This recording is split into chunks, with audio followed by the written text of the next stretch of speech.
Estamos nun Estado social e democrático de dereito que ten tres poderes, executivo, legislativo e judicial, que están facendo o que teñen que facer,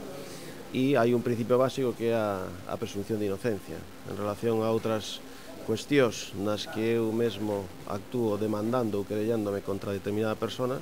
pois deixemos tamén que a xustiza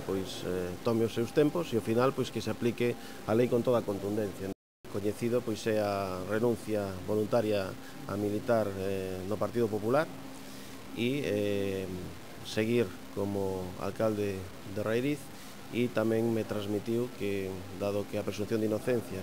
é unha máxima na que cree el e na que creen tamén todos os seus compañeiros de grupo municipal, que os concelleiros que forman parte tamén do Partido Popular que presentarían a maior brevidade posible tamén a renuncia a militar nesta formación política para que quede salvaguardada a imaxe do partido e sobre todo que se visualice o apoio contundente ao seu alcalde, que tamén se visualizou o 24 de maio ese apoio contundente por parte dos seus veciños, e tendo en conta que estamos a falar dunhos feitos e dunhas cuestións que se están xulgando e contra as que cabe recurso que se vai a presentar, que sucederon en 2007 cando Xaquín non era militante desta formación política.